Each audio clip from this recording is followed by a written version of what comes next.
अब क्या करना है कि भाई मुझे मोंगोडीबी में अपना डेटाबेस वगैरह क्रिएट करना है, तो जिसके लिए यहाँ पर एक कमांड का मैं इस्तेमाल करता हूँ, यूज और डेटाबेस का नाम, जिस नाम से आप डेटाबेस क्रिएट करना चाह रहे हैं उस डेटाबेस का नाम।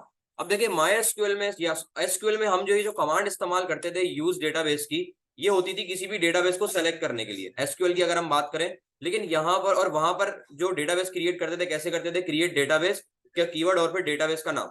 लेकिन यहाँ पर डेटाबेस को क्रिएट करने के लिए भी और डेटाबेस को यूज करने के लिए भी एक ही कमांड है। तो जिस तरीके से फॉर एग्जांपल अगर डेटाबेस क्रिएट करना है तो भी ये कमांड का इस्तेमाल करूंगा, और अगर डेटाबेस मुझे फॉर एग्जांपल किसी डेटाबेस में स्विच होना है, एक डेटाबेस से दूसरे डेटाबेस में जाना है, तो भी मैं इसी कमांड का इस्तेमाल करूंगा। अब मेरे मोंगोडीबी को कैसे पता चलेगा कि मुझे डेटाबेस क्रिएट करना है या डेटाबेस में शिफ्ट होना है या चेंज करना है डेटाबेस, ये मेरे मोंगोडीबी को कैसे पता चलेगा? ठीक है, देखिए बहुत ही सिंपल है।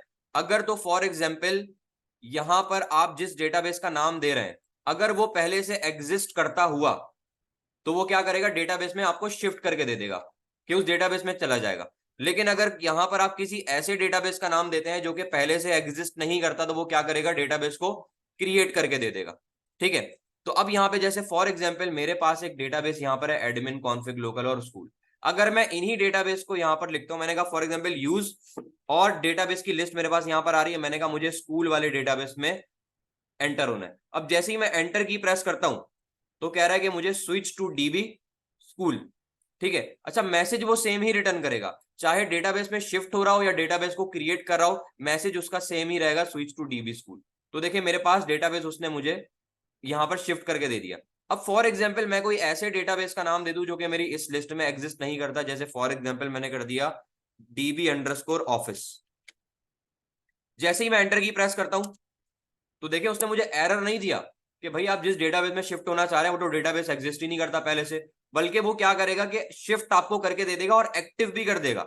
इसका मतलब कि मैं इस डेटाबेस में आ चुका हूं, लेकिन यहां पर उस लिस्ट में अभी तक शो नहीं करवाया। तो यहां पर मेरे पास एक बटन आ रहा है प्लस के साथ, रिफ्रेश डेटाबेसेस का।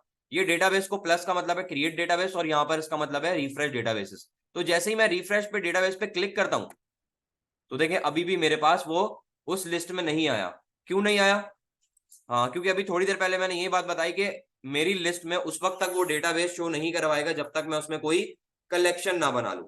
ठीक है, तो डेटाबेस को क्रिएट करने के लिए भी सेम कमांड इस्तेमाल करेंगे और डेटाबेस में शिफ्ट होने के लिए भी सेम कमांड। ठीक है, बस एक चीज का ध्यान रखना है कि यहाँ जो आपको डेटाबेस नजर आ रहा है वही आपका डेटाबेस क्या होगा, एक्टिव होगा। इसका क्या मतलब हुआ कि जितनी भी कलेक्शन आप बनाएंगे वो सारी इसी डेटाबेस में बनकर आएगी। तो यहाँ पर जिस भी डेटाबेस का नाम आएगा लिखा हुआ, इसका मतलब कि वही डेटाबेस एक्टिव है आपका।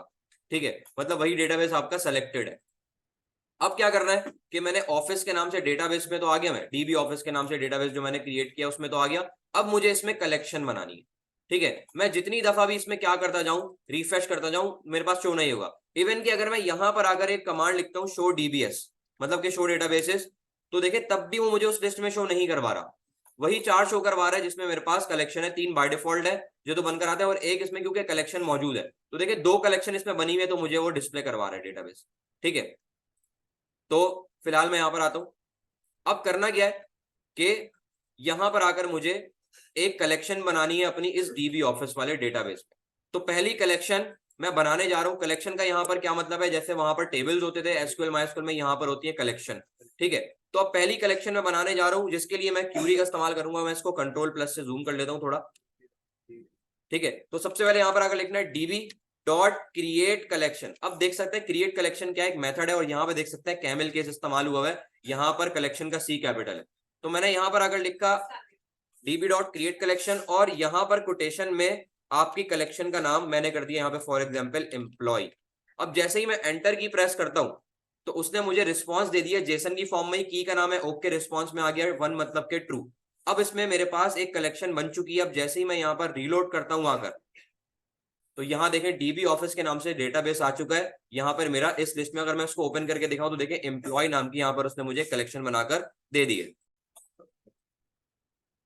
तो अब अगर मैं यहाँ पर आकर एम्प्लॉय के जो कलेक्शन मैंने क्रिएट किया उस पर अगर मैं क्लिक करता हूं, ठीक है, तो यहाँ पर बेसिकली उसका यहाँ पर पूरा वो बता देगा स्ट्रक्चर पूरा वगैरह। ठीक है, और अगर मैं उसके डेटाबेस में क्लिक करता हूँ तो यहाँ पर मुझे बता रहे हैं कि भाई एक एम्प्लॉय नाम की आप कलेक्शन बना चुके हैं। ठीक है, स्टोरेज साइज वगैरह, और यहाँ पर डॉक्यूमेंट्स बता रहे हैं कि 0 डॉक्यूमेंट का मैंने क्या मतलब बताया, जैसे मैंने बताया कि वहां पर टेबल्स होते थे स्ट्रक्चर्ड डेटाबेस में, और यहाँ पर हमारे पास कलेक्शंस होती हैं। वहां पर हमारे पास क्या होते थे, रॉज होती थी। यहाँ पर हमारे पास क्या कहलाएंगे, डॉक्यूमेंट कहलाएंगे। ठीक है। तो अब चाहे यहाँ पर अगर फॉर एग्जाम्पल अगर आप यूआई पर काम कर रहे हैं तो यहाँ पर आप इस तरीके से भी कलेक्शन बना सकते हैं। ठीक है। तो यहाँ पर सबसे पहले तो यहाँ पर कलेक्शन पर आकर क्लिक करेंगे, तो यहाँ पर आप कलेक्शन का नाम देके कलेक्शन बना सकते हैं। और अगर डेटाबेस आपको कोई नया बनाना हो तो यहाँ पे प्लस पे क्लिक करेंगे, तो वो आपको बता देगा आपने डेटाबेस का नाम देना है। और देखिए साथ साथ ये कलेक्शन का नाम भी कह रहा है, क्योंकि मैंने क्या बताया था कि भाई डेटाबेस लिस्ट में शो करवाने के लिए कम से कम एक कलेक्शन तो लाजमी होनी चाहिए। ठीक है। तो जब तक आप कलेक्शन का नाम नहीं देंगे तब तक आपका डेटाबेस यहाँ पे वो शो नहीं करवाएगा।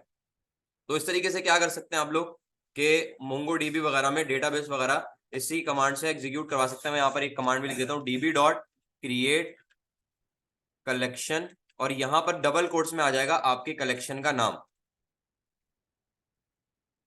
ठीक है। अच्छा, ये सेम काम मैं अपने कमांड प्रॉम्प्ट पर CLI से भी कर सकता था। कैसे, तो मैं वापस आता हूं अपने जरा कमांड प्रॉम्प्ट पर, यहां पर आकर सबसे पहले, अच्छा मैं डायरेक्टली आकर इस तरीके से नहीं लिख सकता कमांड, क्योंकि मुझे अपने मोंगो शेल को पहले एक्टिव करना पड़ेगा। ठीक है। कैसे एक्टिव होगा, आपने सिंपल आकर लिखना है मोंगो SH और एंटर। ठीक है। तो अब आपका जो था मोंगो शेल एक्टिव हो चुका है, कोई भी क्यूरी यहाँ पर एग्जीक्यूट करवा सकते हैं मोंगो डीबी की। तो अब यहाँ पर सबसे पहले तो क्या करता हूं मैं कि अभी मैं फॉर एग्जाम्पल एग्जिस्ट करता हूं अपने टेस्ट वाले डेटाबेस में। ठीक है। तो सबसे पहले मैं क्या करता हूँ, टेस्ट में रहते हुए क्या करता हूँ, एक कलेक्शन बना लेता हूँ। कैसे, मैंने यहाँ पर आकर लिखा डीबी डॉट क्रिएट कलेक्शन, और यहाँ पर डबल कोट से मैंने दे दिया अपनी कलेक्शन का नाम, मैंने फॉर एग्जाम्पल कर दिया स्टूडेंट्स। ठीक है। जैसे ही एंटर की प्रेस करता हूँ तो यहाँ देखें रिस्पॉन्स में मेरे पास आ गया है ओके।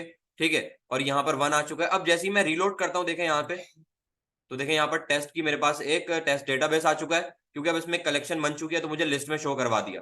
अब अगर मैं इसको ओपन करता हूँ तो यहाँ देख सकते हैं, कह रहे हैं कि भाई एक ही स्टूडेंट्स नाम की यहाँ पर भी देख सकते हैं कि वो कलेक्शन है यहाँ पर। ठीक है।